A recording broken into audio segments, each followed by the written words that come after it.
Hello बच्चों, let's read this question. The question says assertion. यहाँ पे हमें असर्शन और रीजंस दे रखे हैं। तो असर्शन दे रखा है पहले कि जो आपकी जो कैरलस लीनियस है वाज अ स्वीडिश नेचुरलिस्ट, वो आपके स्वीडिश एक नेचुरलिस्ट थे कैरलस लीनियस।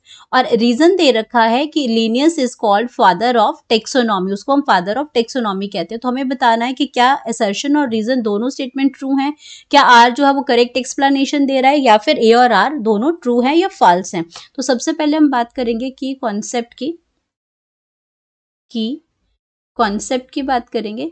अब की कॉन्सेप्ट में हम यहाँ पे बात कर रहे हैं कैरोलस लीनियस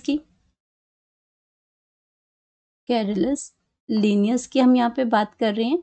तो ये हमारे क्या है, जो कार्ल्स लीनियस है ये हमारे स्वीडिश नेचुरलिस्ट हैं। ये हमारे क्या है, Karl Linnaeus was a Swedish naturalist हैं एंड इनको हम क्या कहते हैं, ही इज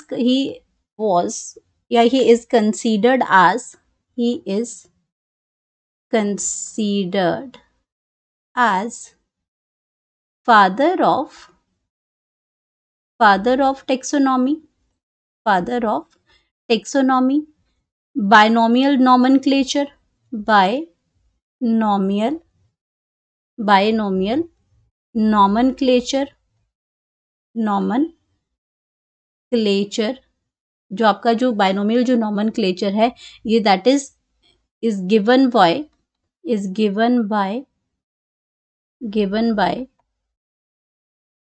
कैरलस लीनियस। ये भी आपका कैरलस लीनियस ने ही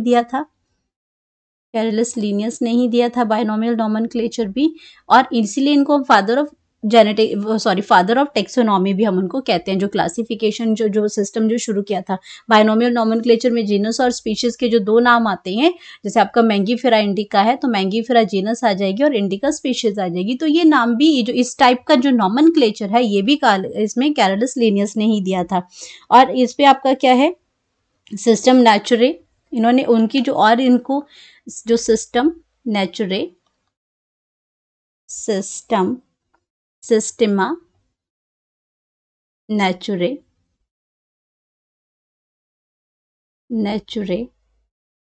जो कि अभी कब आया था, 1758 में आया था। एंड स्पीशीज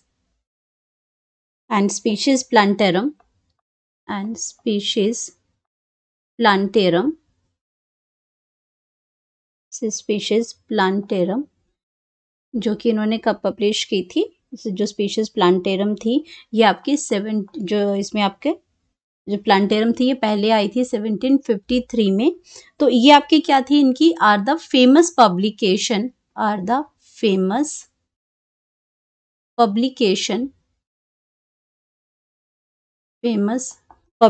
थी इनकी, पब्लिकेशन ऑफ लीनियस।